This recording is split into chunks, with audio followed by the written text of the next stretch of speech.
우리 삶을 방해하는 두 가지 요소가 있다. 하나는 어느 것도 끝내지 않는 것이요. 다른 하나는 어느 것도 시작하지 않는 것이다. 남을 부러워하거나 질투하지 마라. 경계하지도 마라. 오로지 최상의 자신을 만들어가는 것에만 몰두하라.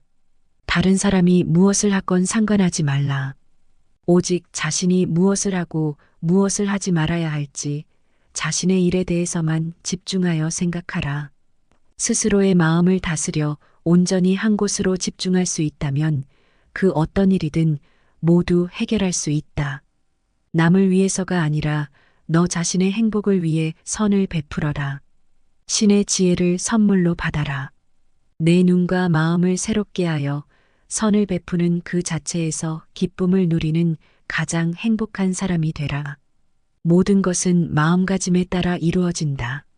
사악한 마음으로 말하거나 행동하면 괴로움은 그 사람을 따라다닌다. 반대로 깨끗한 마음으로 말하거나 행동하면 행복과 보람이 그 사람을 따라다닐 것이다. 오늘은 부처님 말씀을 토대로 노년의 행복을 위하여 몸과 마음의 건강을 지키는 방법 6가지를 말씀드리겠습니다. 첫 번째, 노후에는 적게 먹어라. 음식이 아무리 맛이 있더라도 제 양을 초과하여 먹어서는 안 된다. 오직 기력을 도와 몸을 이롭게 하는 데에서 그칠 줄 알아야 한다. 수행자는 음식을 탐닉해서는 안 된다. 사람은 누구나 자신에게 부여된 음식의 양과 수명이 있다. 그러므로 자기의 몫이 아닌 음식과 수명을 탐내서는 안 된다. 탐한다 해서 자기의 몫이 아닌 것이 더 오지는 않는다. 음식을 탐하면 수명이 짧아진다. 자기 식복이 정해져 있기 때문이다. 음식에 대한 탐심을 많이 내어 자신의 식복을 넘어서면 현생에 더 먹을 복이 없어지기 때문에 수명이 다할 수밖에 없는 것이다. 과식을 하면 복력 또한 소멸한다. 과식을 하는데도 오래 산다면 그 사람은 삶이 불행해지기 쉽다. 음식물 섭취를 줄이면 삶의 진행 과정을 늦출 수 있고 금욕으로 신체의 번식 전략을 생존 전략으로 전환시키면 장수할 수 있다는 것이다. 음식물 섭취를 줄이면 2배에서 4배까지 수명이 증가한다고 한다. 이유야 어찌되었든 과식은 수행자에게 여러모로 도움이 되지 않는다. 과식은 정신을 혼란하게 만들며 온갖 욕구와 번뇌를 불러일으키고 고요한 선정에 이르지 못하게 한다. 소식을 하면 몸도 마음도 경쾌하고 가벼워 쉽게 선정과 지혜를 얻을 수 있다. 두 번째, 술을 멀리하라. 술을 많이 마시면 몸과 마음이 가난해진다. 그러면서도 재물을 가벼이 여기고 사치를 좋아하여 집안을 망쳐 온갖 화를 부르게 된다. 또한 남들과 노름을 즐기고 다른 여색을 엿보게 된다. 술은 온갖 환난의 근본이요 재앙의 근원이다. 술은 독 중에 독이요 병 중에서도 고질병이다. 술은 날카로운 도끼 같아 착한 마음을 손상시키고 괴로움을 부른다. 술을 좋아하는 자는 부끄러움도 몰라 남의 경멸을 받게 된다. 그러므로 술을 마실 때는 언제나 절제하는 마음을 가져야 한다. 술은 지혜의 종자를 끊고 어리석음의 결과를 불러온다고 한다. 사람의 정신을 휩쓸고 가는 것은 술만한 것이 없다. 술이야말로 재앙의 근원이고 환난의 근본이다. 과도한 술은 착한 마음을 손상시키고 괴로움을 부르며 경멸을 받게 된다. 술을 마실 때는 언제나 절제하는 마음을 가져야 한다. 사실 술 그 자체는 선도 악도 아니고 좋고 나쁠 것도 없다. 술이라는 것 자체에 좋거나 나쁜 것이 있는 것이 아니다. 그러니 술을 먹는 행위 그 자체를 가지고 좋거나 나쁘다고 단정 지을 수는 없는 것이다. 문제는 술에 있지 않고 사람에 있다. 잘못이 있다면 술 자체가 잘못이 아니라 그 술을 먹는 사람에게 있는 것이다. 술을 먹고 정신을 잃어버리거나 취한 정신으로 온갖 악행을 한다면 그것은 술이라는 경계에 휘둘리는 것이다. 술이라는 것도 하나의 경계에 불과하다. 경계 그 자체는 언제나 좋고 나쁜 것이 아니다. 다만 경계를 받아들이는 사람에게 허물이 있을 뿐 술이라는 경계에 휘둘리지 않고 내 스스로 술이라는 대상의 마음을 빼앗기지 않으며 스스로 절제하고 다스릴 줄 아는 사람에게 술은 나쁜 것이라고 할 수 없다. 한두 잔의 술로서 인간관계를 가꾸어가며 술이라는 도구로서 삶의 윤활유로 삼을 수도 있지만 자칫 잘못하면 술이 인간을 망치는 도구가 될 수도 있는 것이다. 내 중심을 잡고 내 안의 주인공이 나를 이끌고 가야지 술이라는 경계가 나를 이끌고 가게 해서는 안 된다. 술이라는 경계에 휘둘리지 말라. 절제하며 게으르지 마라. 생활의 즐거움만을 쫓아 구하고 모든 감관을 보호하지 않으며 마음의 정도가 없으면 악마는 마침내 그를 뒤엎는다. 바람이 약한 풀을 쓸어 넘기는 것처럼 생활의 즐거움만을 구하지 않고 모든 감관을 잘 지키며 먹고 마의 절도가 있고 항상 정진하여 믿음이 있으면 악마는 그를 뒤엎지 못한다. 생활은 조금 불편해야 좋은 것이라고 한다. 너무 편하면 게을러지고 자신의 빛을 잃을 수 있기 때문이다. 눈, 귀, 코, 혀, 몸을 가만히 내버려 두고 보호하지 않으면 이내 그 육신의 감각은 좋은 것만을 가리게 되고 욕망에 뒤덮인다. 그러면 나아가 먹고 마시는 일에 절제가 없어지고 몸은 게을러져 어떤 일도 스스로 해나갈 수 없게 되며 나약해지고 겁이 많아지게 마련이다. 그랬을 때 그 나약한 마음의 틈을 타고 악한 생각이 들어오고 온갖 마장이 들끓게 된다. 모름지기 사람은 생활의 즐거움만을 구하지 않아 불편한 가운데 스스로 이겨낼 수 있는 힘과 지혜를 길러야 한다. 또한 먹고 마시는 일에 절제가 있으며 항상 끊임없이 노력하고 정진하여 마음의 틈을 만들지 말아야 한다. 악마는 그런 수행자를 뒤덮지 못한다. 세 번째, 바람 앞에 우뚝 선 큰 산처럼 죽을 때 가지고 갈 수 있는 것을 위해 살아라. 아무리 건강한 몸이라도 질병에 시달리게 마련이며 젊음도 늙음으로 돌아가고 어떠한 목숨이라도 죽음 앞에 무너지게 마련이니 영원한 것은 자비로운 마음으로 정법을 닦는 것이다. 그러면 임종에 이르러 후회하지 않게 될 것이고 임종에 이르러 후회하지 않으면 집착이 없어 좋은 곳에 날 것이다. 생이 있는 모든 것은 반드시 사가 있게 마련이다. 삶이 경이롭고 죽음 또한 경이롭고 신비롭다. 살아있음이 아름답듯 죽음 또한 아름다움의 시작이다. 죽음이 비참하고 괴롭고 어둡고 무서운 것이라는 생각이야말로 인간이 만들어낸 가장 큰 착각이다. 죽음은 또 다른 신비로운 세상으로의 여행이다. 언제나 미지로의 여행은 신비롭듯 다음 생으로의 여행 또한 신비롭고 설렌다. 물론 이번 생을 온갖 악행과 폭력과 화와 번뇌로 물들이며 악업을 쌓아온 사람에게 죽음은 괴로운 세상으로의 여행이 되겠지만 선행과 자비와 사랑과 나눔과 깨어있음의 수행으로 일생을 살아온 사람들에게 죽음은 설레고 행복한 새로운 탄생을 의미한다.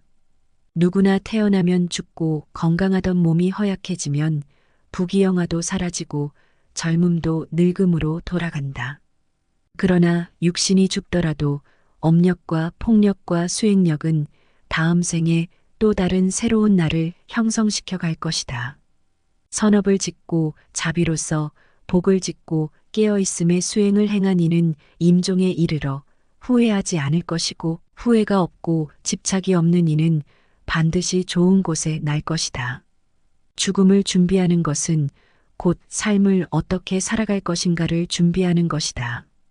웰다행이 곧 웰빙의 바탕이다. 지금 이 순간 임종이 닥친다면 후회가 없을 것인가? 업과 복과 수행 앞에서 부끄럽지 않을 수 있겠는가? 죽고 나서 가지고 갈 수 없는 것들에 목숨을 거는 어리석은 삶을 그만두라. 죽고 나서 가지고 갈 수 있는 것들이야말로 참되다. 죽음에 이르렀을 때에도 생사의 분별에 집착하지 않으면 평생을 쌓아온 업장이라 소멸할 수 있다. 일생을 수행했을 임종에 이르러 생사에 집착하면 그 수행은 물거품이 되고 오히려 마귀의 포로가 되고 만다. 지금이라도 본래 마음을 깨달으면 다시 번뇌에 물들지 않는다. 하루 중에도 잠자리에 들기 직전이 중요하다. 시끄러운 TV 소음에 시달리다 잠에 들면 잠든 내내 소음이 꿈속까지 뒤따라와서 정신을 뒤흔들어 놓지만 잠들기 직전 고요함 속에서 잠에 들면 밤새 고요함이 지켜진다. 가만히 잠들기 직전 무슨 생각을 하다 잠이 들었는지, 그리고 그 생각들과 꿈에는 어떤 연관이 있었는지를 떠올려 보라. 잠들기 직전의 생각이 온통 꿈속까지 휘젓고 다니며 단점을 방해하고 있음을 알아차리는 데는 그리 많은 노력이 필요하지 않다. 하루 중에 이처럼 잠드는 순간이 중요하듯 일평생 가운데는 죽는 순간이 중요하다.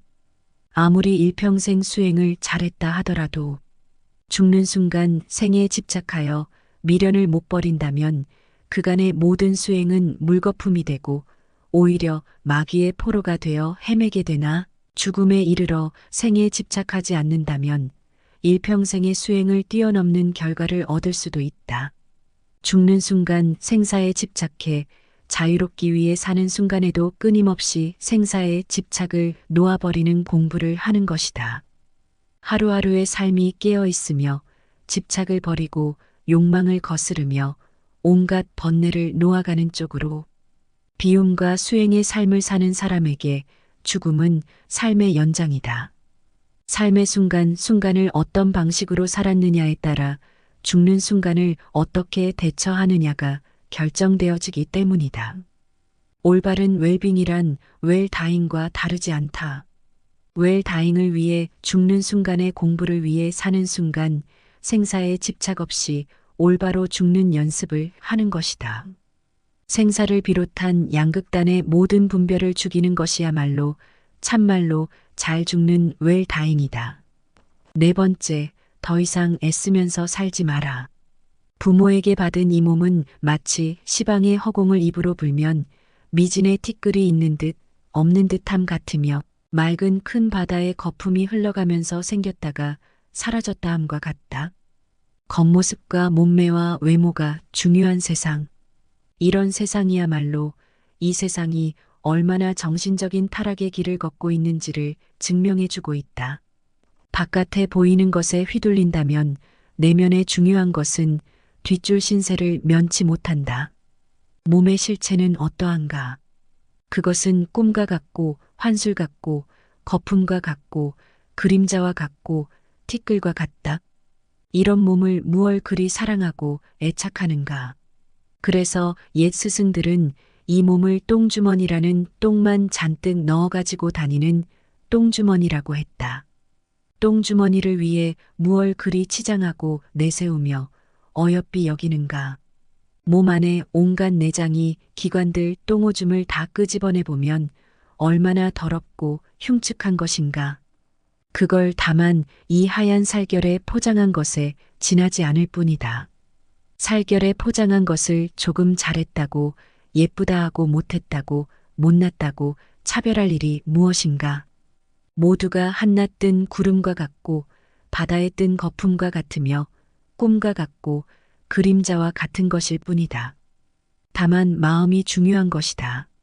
몸을 중요시 여기는 그 마음이 우리 몸을 더욱 더럽히고 욕되게 만든다. 몸에 얽매이고 집착할수록 정신은 공허하게 총기를 잃고 만다. 그러니 몸, 형상, 모습, 생김새를 탓하지 말고 또 얽매이지도 말자. 몸을 이제 그만 놔둬라. 다섯 번째, 부모님을 잘 섬기고 부모님께 효도하라. 부모님 공경이 곧 부처님 공경이다. 부모님은 나를 낳아서 나로 하여금 도를 배우게 하심으로 모든 남자는 나의 아버지이며 모든 여인은 나의 어머니로 알아라. 이제 깨달음을 얻는 것은 다 부모님의 은혜이니 사람이 도를 배우고자 하면 먼저 효도로 정진하지 않으면 안 된다. 부모님의 은혜는 부처님의 은혜와 동등하고 부모님을 섬기는 데서 오는 과보는 불보살님을 섬기는 데서 오는 과보와 같다. 부모님께 효도를 베푼다면 이 세상의 모든 선행에 으뜸이 된다. 부모님이야말로 지금의 나를 있게 한 뿌리이며 근원적인 인연이기에 부모님이나 부부 자식처럼 나와 가까운 인연은 곧 내 안에 업이 투영된 관계라고 볼 수 있다. 그들 속에서 나를 볼 수 있어야 한다. 그들과 나와의 관계는 곧 내 안에 업을 녹이는 공부이고 나 자신을 성장시켜가는 마음 공부의 생생한 현장이다. 업장 소멸에 열린 장이 바로 가족이며 부모다. 그렇기에 부모에 대한 효도야말로 우주적인 순리를 따르는 수행이고 자비의 시작이다. 부모님과의 관계가 바르지 못하다면 그 첫 단추가 사회생활의 모든 단추를 흐트러지게 만든다. 가족과의 관계 그 기초 위에서 모든 타인들과의 인연이 성숙되어 가는 것이다. 특히 효도는 모든 자비와 지혜의 첫 단추와 같다. 그래서 부모님을 공경하는 것은 곧 부처님을 공경하는 것과 같다고 하는 것이다. 부모님처럼 가장 가까운 인연을 소중하게 간직할 수 있어야 한다. 가장 가까운 인연이야말로 내 업의 나눔이니 부모님과의 관계가 껄끄럽고 아름답지 못하다면 그것은 부모님과의 닦아야 할 업이 많은 연유이다. 부모님을 잘 섬기고 부모님께 효도하라. 그것이 업장 소멸의 매우 빠른 길이고 모든 공덕이 그로 인해 시작된다. 어리석은 범부들은 나를 나라고 보아 나에 집착한다. 그러나 필경에는 나도 없고 내 것도 없나니 나를 비우고 내 것이라는 생각도 비워야 한다. 법이란 생각을 일으키면 나와 법이 생기고 법이란 생각이 사라지면 나와 법도 사라진다.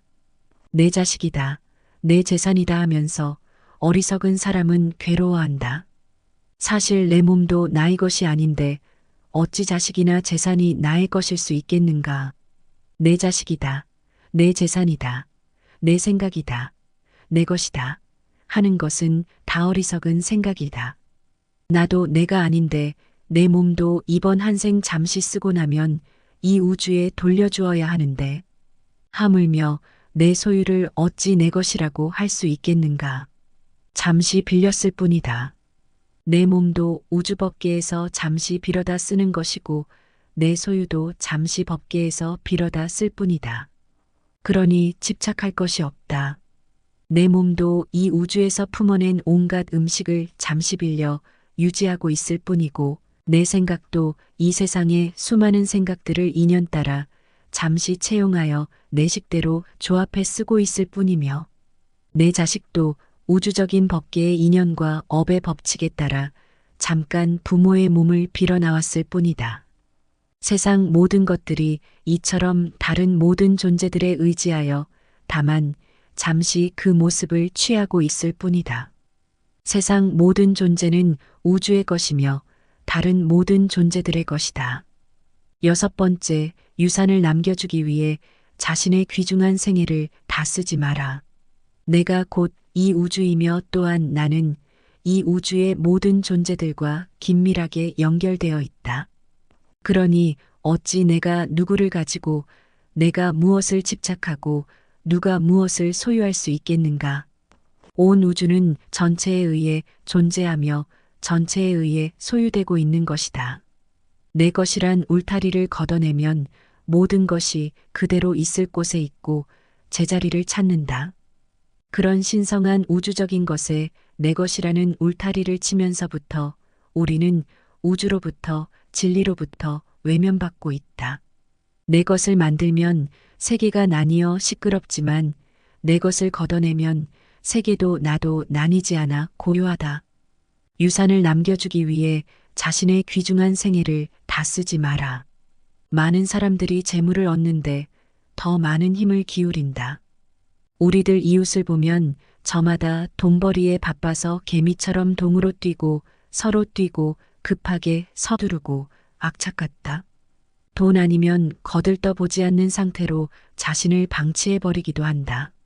사람들은 돈을 벌면 대부분 쌓아두거나 모은 돈을 통해서 더 큰 돈을 벌 생각을 한다. 그리고 그렇게 힘들게 번 돈조차 기꺼이 써버리고 만다. 다행히 어떤 사람이 생애를 무사히 마칠 때까지 별탈 없이 돈을 엄청나게 벌었다 치자.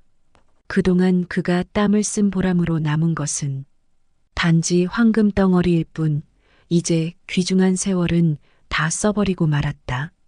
남은 그 황금 덩어리를 남에게 물려줄 일만 남은 것이다. 그런 생애가 혹시 남 보기에는 호화롭고 멋지게 보일지 모르지만 그는 사실상 인생을 잃기 위해 돈을 벌었으며 남에게 빼앗기기 위해 돈을 번 것이나 마찬가지다. 돈을 벌어서 써보지도 못하고 유산으로 남겨주기 위해 귀중한 인생을 낭비했다. 그는 참으로 허망한 일을 했으며 미친 생애를 살았다고 말할 수밖에 없다. 평생을 의식주와 호의호식 위에 악전고투를 하며 사는 것처럼 어리석은 일은 없다. 더구나 대체로 대한 유산을 물려받은 사람들은 순식간에 재산을 탕진하는 일들을 주위에서 흔히 보아왔다. 그렇다면 그는 자신의 인생도 돈을 위해 망치고 유산을 물려준 자녀까지 망치는 일을 자행해온 셈이 된다. 명예는 보배롭고 명성은 탐나는 것이지만 그것은 소수의 비범한 자에게만 허용되는 왕관이다. 그리고 그것은 돈으로도 살 수 없는 값진 것이다. 그러나 사람들은 명예의 월계관보다 재물을 더 선택하고 있다. 과연 돈이 많으면 남들이 떠받들 것이다라는 말이 사실이며 그것이 과연 행복을 가져다 줄 것인지는 의문이다. 모두가 그토록 바라던 순간은 바로 지금이다. 비록 100년을 살지라도 마음이 어리석다면 고요한 마음으로 하루를 사는 것만 못하다. 비록 100년을 산다고 하더라도 마음이 어리석고 탐욕스럽고 성냄을 일으킨다면 차라리 고요하게 그 마음을 비추며 한순간을 보내는 것보다 못하다. 살면서 탐내고 어리석음을 지으면 그것이 다 번뇌가 되고 업이 되어 윤회의 수레바퀴만 더욱 길어지게 만들 뿐이지만 고요하게 그 마음 비추며 한순간을 보낸다면 억겁의 윤회를 쉬게 할 것이기 때문이다. 한순간을 살더라도 고요한 마음으로 마음을 비추며 명상 속에서 산다면 어리석은 마음으로 100년 1000년을 사는 것에 비할 수 없는 공덕이 생긴다. 어리석은 세월은 날이 갈수록 업장만 늘리게 되지만 고요한 한순간의 명상은 업을 소멸하고 지혜를 움트게 한다. 시간이란 환상일 뿐이다. 아무리 오랜 시간일지라도 단 한순간의 평화와 맞바꿀 수 없다. 지금은 바쁘고 정신이 없으니 나중에 기도하겠다는 사람, 지금은 삶이 버거우니 노후가 되어 조용할 때 수행하겠다는 사람, 지금은 돈이 많지 않으니 훗날 돈을 많이 벌게 되면 그때 가서 보시하겠다는 사람, 그들은 100년 1000년보다도 더 소중한 지금 이 순간이라는 인생의 클라이막스를 놓치고 있는 것이다. 지금 행하지 않으면 더 이상 시간은 없다. 지금까지 우리는 100년 1000년을 뒤로 미루며 지금까지 오지 않았는가. 그렇게 찾아오던 최상의 때는 바로 지금이며 최고의 장소는 바로 여기이다. 수행에서는 한순간도 버릴 것이 없다. 한순간이라도 마음을 고요히 하고 비추어 보라. 찬란한 지금 이 순간을. 오늘은 부처님 말씀을 토대로 노년의 행복을 위하여 몸과 마음의 건강을 지키는 방법을 말씀드렸습니다. 우리 삶을 방해하는 두 가지 요소가 있다. 하나는 어느 것도 끝내지 않는 것이요. 다른 하나는 어느 것도 시작하지 않는 것이다. 남을 부러워하거나 질투하지 마라. 경계하지도 마라. 오로지 최상의 자신을 만들어가는 것에만 몰두하라. 다른 사람이 무엇을 하건 상관하지 말라. 오직 자신이 무엇을 하고 무엇을 하지 말아야 할지 자신의 일에 대해서만 집중하여 생각하라. 스스로의 마음을 다스려 온전히 한 곳으로 집중할 수 있다면 그 어떤 일이든 모두 해결할 수 있다. 남을 위해서가 아니라 너 자신의 행복을 위해 선을 베풀어라.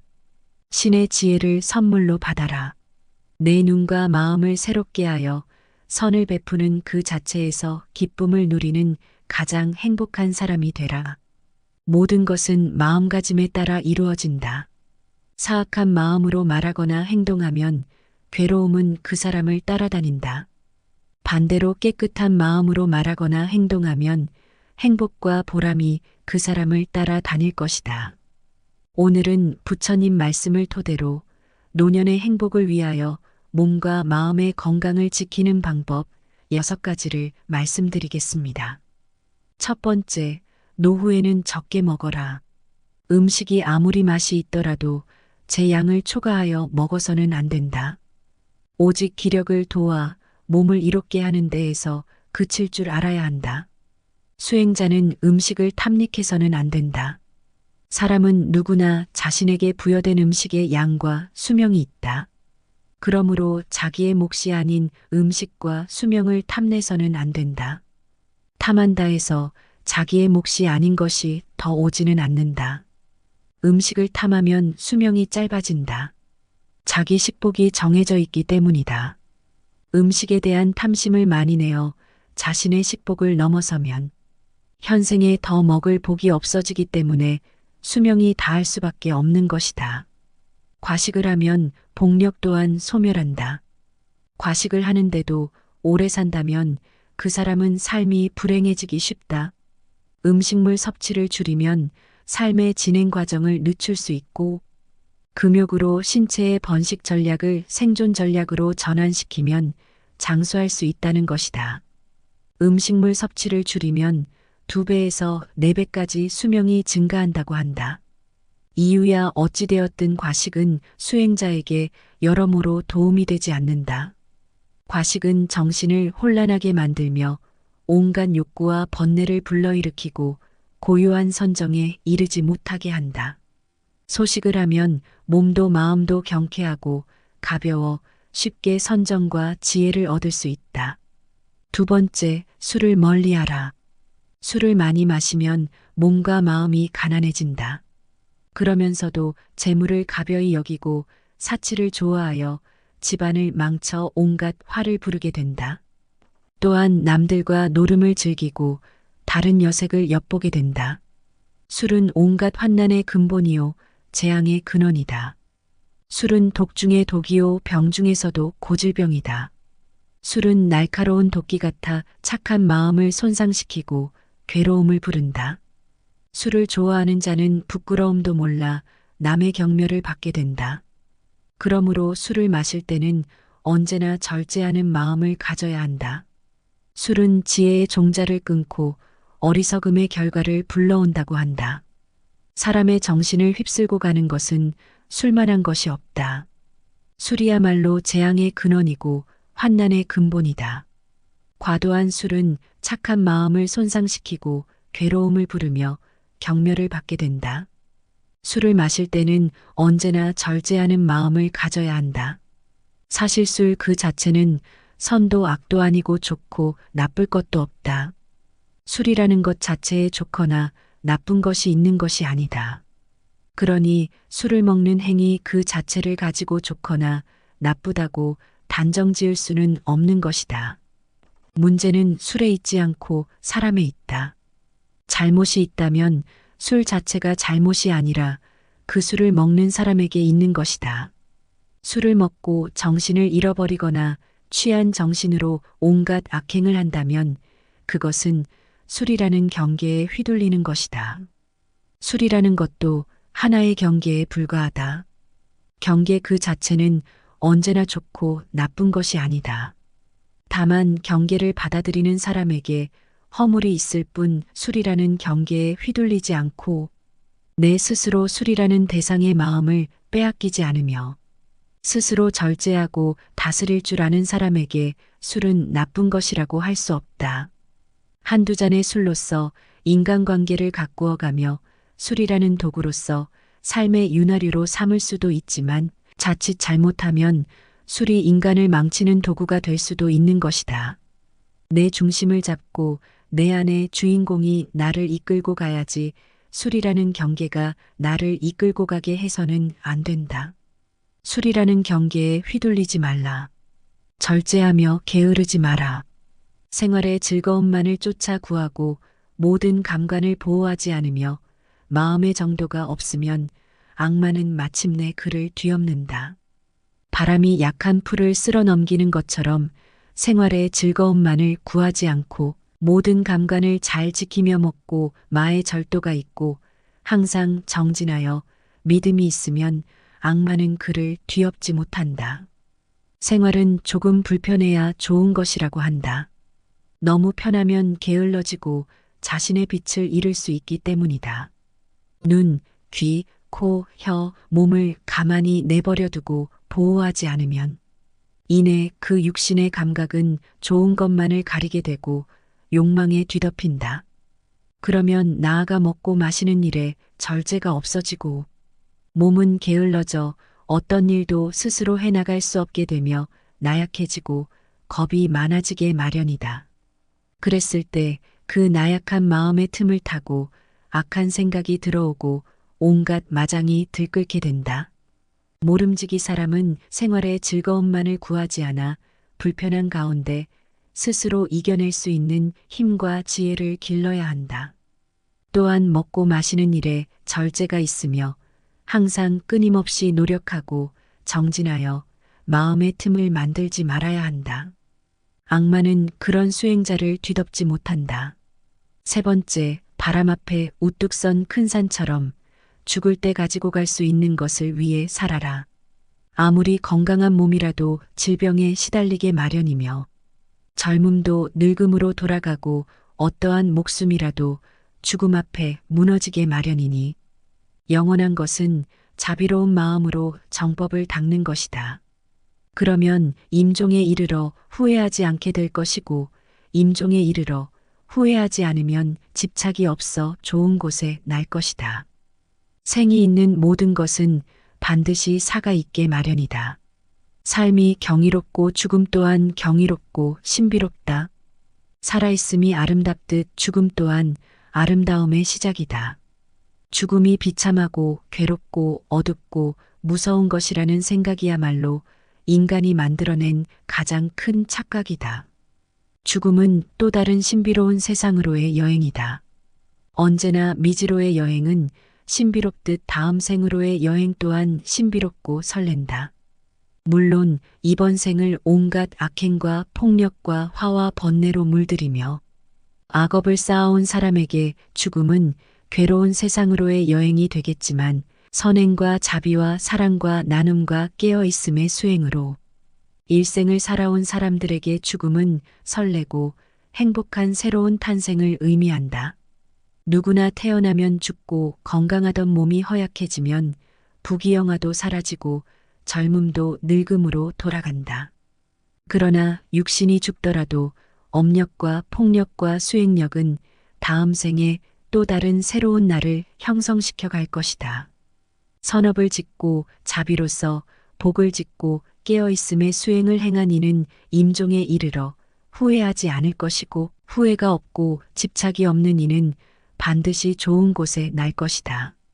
죽음을 준비하는 것은 곧 삶을 어떻게 살아갈 것인가를 준비하는 것이다. 웰다행이 곧 웰빙의 바탕이다. 지금 이 순간 임종이 닥친다면 후회가 없을 것인가? 업과 복과 수행 앞에서 부끄럽지 않을 수 있겠는가? 죽고 나서 가지고 갈 수 없는 것들에 목숨을 거는 어리석은 삶을 그만두라. 죽고 나서 가지고 갈 수 있는 것들이야말로 참되다.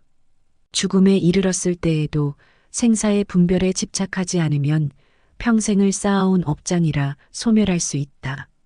일생을 수행했을 임종에 이르러 생사에 집착하면 그 수행은 물거품이 되고 오히려 마귀의 포로가 되고 만다. 지금이라도 본래 마음을 깨달으면 다시 번뇌에 물들지 않는다. 하루 중에도 잠자리에 들기 직전이 중요하다. 시끄러운 TV 소음에 시달리다 잠에 들면 잠든 내내 소음이 꿈속까지 뒤따라와서 정신을 뒤흔들어 놓지만 잠들기 직전 고요함 속에서 잠에 들면 밤새 고요함이 지켜진다. 가만히 잠들기 직전 무슨 생각을 하다 잠이 들었는지, 그리고 그 생각들과 꿈에는 어떤 연관이 있었는지를 떠올려 보라. 잠들기 직전의 생각이 온통 꿈속까지 휘젓고 다니며 단점을 방해하고 있음을 알아차리는 데는 그리 많은 노력이 필요하지 않다. 하루 중에 이처럼 잠드는 순간이 중요하듯 일평생 가운데는 죽는 순간이 중요하다. 아무리 일평생 수행을 잘했다 하더라도 죽는 순간 생에 집착하여 미련을 못 버린다면 그간의 모든 수행은 물거품이 되고 오히려 마귀의 포로가 되어 헤매게 되나, 죽음에 이르러 생에 집착하지 않는다면 일평생의 수행을 뛰어넘는 결과를 얻을 수도 있다. 죽는 순간 생사에 집착해 자유롭기 위해 사는 순간에도 끊임없이 생사에 집착을 놓아버리는 공부를 하는 것이다. 하루하루의 삶이 깨어 있으며 집착을 버리고 욕망을 거스르며 온갖 번뇌를 놓아가는 쪽으로 비움과 수행의 삶을 사는 사람에게 죽음은 삶의 연장이다. 삶의 순간순간을 어떤 방식으로 살았느냐에 따라 죽는 순간을 어떻게 대처하느냐가 결정되어지기 때문이다. 올바른 웰빙이란 웰다잉과 다르지 않다. 웰다잉을 위해 죽는 순간의 공부를 위해 사는 순간 생사에 집착 없이 올바로 죽는 연습을 하는 것이다. 생사를 비롯한 양극단의 모든 분별을 죽이는 것이야말로 참말로 잘 죽는 웰다잉이다. 네 번째, 더 이상 애쓰면서 살지 마라. 부모에게 받은 이 몸은 마치 시방의 허공을 입으로 불면 미진의 티끌이 있는 듯 없는 듯함 같으며 맑은 큰 바다의 거품이 흘러가면서 생겼다가 사라졌다 함과 같다. 겉모습과 몸매와 외모가 중요한 세상. 이런 세상이야말로 이 세상이 얼마나 정신적인 타락의 길을 걷고 있는지를 증명해주고 있다. 바깥에 보이는 것에 휘둘린다면 내면의 중요한 것은 뒷줄 신세를 면치 못한다. 몸의 실체는 어떠한가? 그것은 꿈과 같고 환술 같고 거품과 같고 그림자와 같고 티끌과 같다. 이런 몸을 무얼 그리 사랑하고 애착하는가? 그래서 옛 스승들은 이 몸을 똥주머니라는 똥만 잔뜩 넣어가지고 다니는 똥주머니라고 했다. 똥주머니를 위해 무얼 그리 치장하고 내세우며 어여삐 여기는가. 몸 안에 온갖 내장이 기관들 똥오줌을 다 끄집어내 보면 얼마나 더럽고 흉측한 것인가.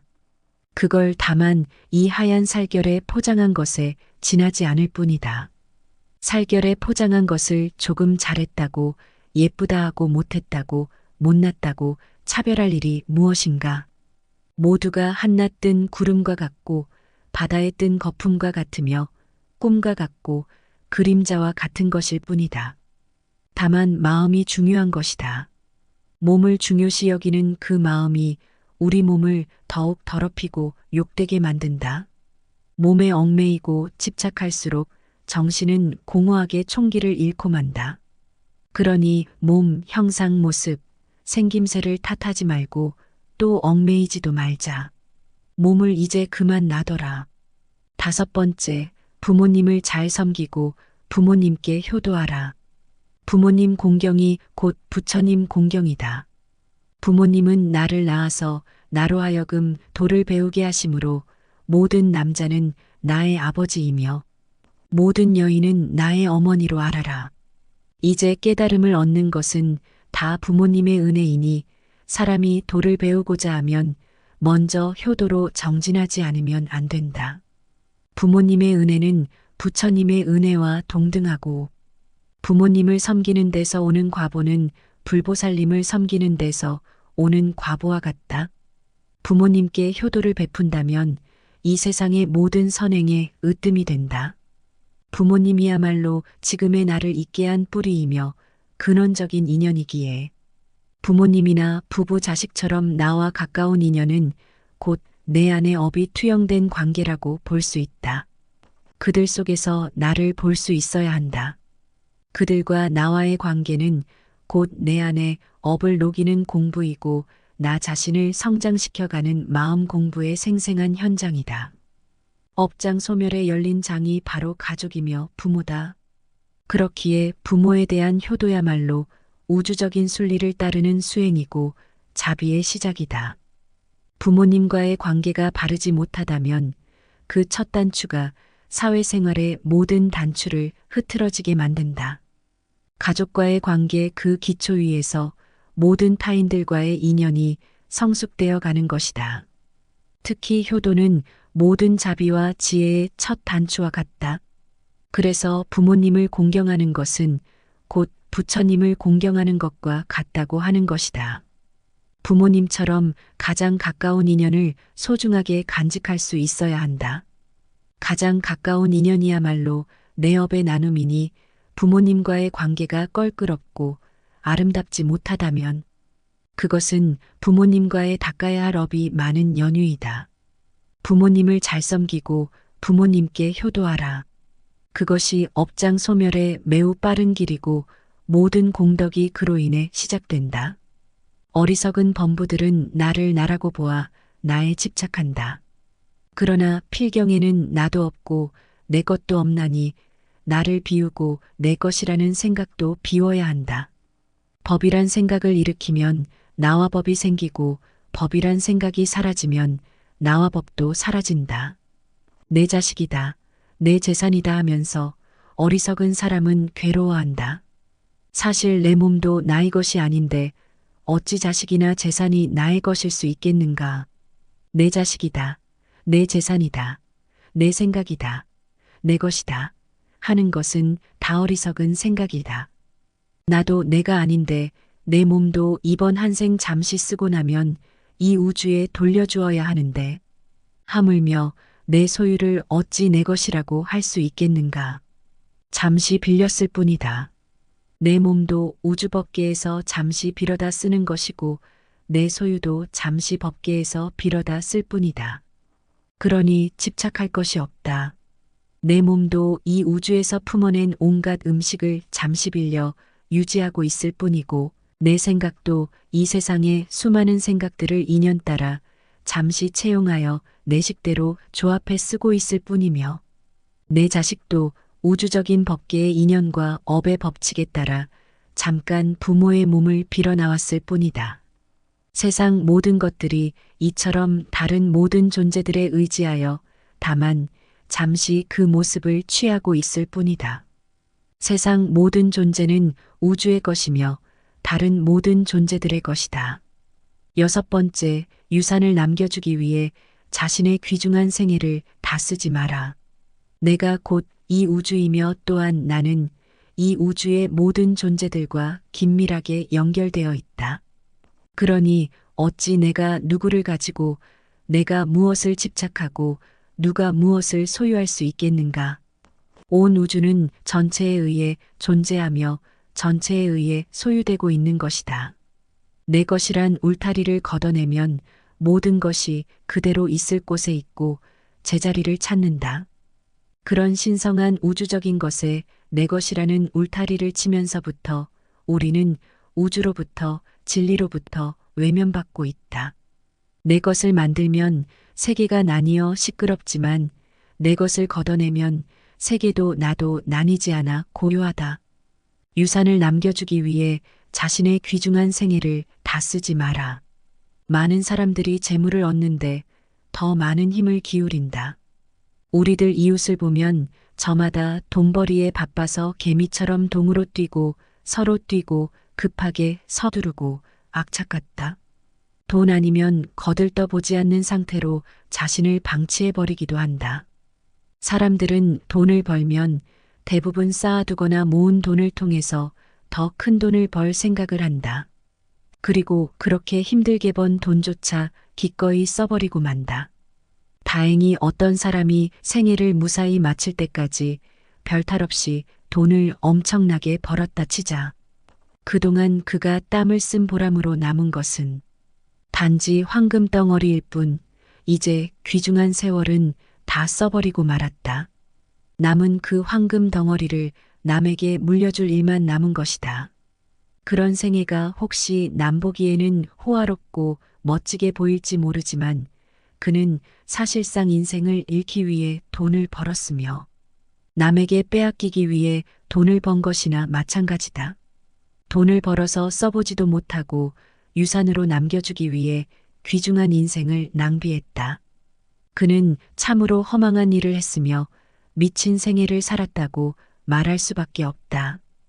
평생을 의식주와 호의호식 위에 악전고투를 하며 사는 것처럼 어리석은 일은 없다.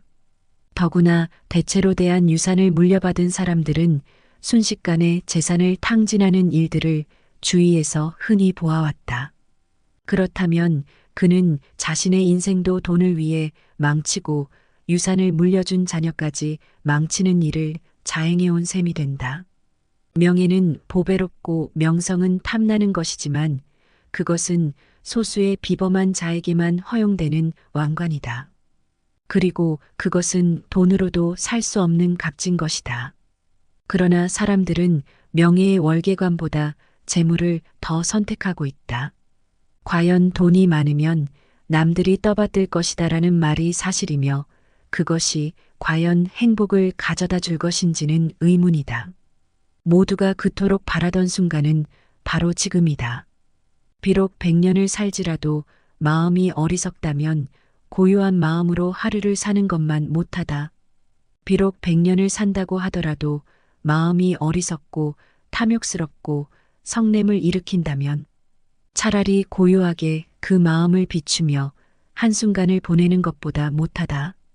살면서 탐내고 어리석음을 지으면 그것이 다 번뇌가 되고 업이 되어 윤회의 수레바퀴만 더욱 길어지게 만들 뿐이지만 고요하게 그 마음 비추며 한순간을 보낸다면 억겁의 윤회를 쉬게 할 것이기 때문이다. 한순간을 살더라도 고요한 마음으로 마음을 비추며 명상 속에서 산다면 어리석은 마음으로 100년 1000년을 사는 것에 비할 수 없는 공덕이 생긴다. 어리석은 세월은 날이 갈수록 업장만 늘리게 되지만 고요한 한순간의 명상은 업을 소멸하고 지혜를 움트게 한다. 시간이란 환상일 뿐이다. 아무리 오랜 시간일지라도 단 한순간의 평화와 맞바꿀 수 없다. 지금은 바쁘고 정신이 없으니 나중에 기도하겠다는 사람, 지금은 삶이 버거우니 노후가 되어 조용할 때 수행하겠다는 사람, 지금은 돈이 많지 않으니 훗날 돈을 많이 벌게 되면 그때 가서 보시하겠다는 사람, 그들은 100년 1000년보다도 더 소중한 지금 이 순간이라는 인생의 클라이막스를 놓치고 있는 것이다. 지금 행하지 않으면 더 이상 시간은 없다. 지금까지 우리는 100년 1000년을 뒤로 미루며 지금까지 오지 않았는가. 그렇게 찾아오던 최상의 때는 바로 지금이며 최고의 장소는 바로 여기이다. 수행에서는 한순간도 버릴 것이 없다.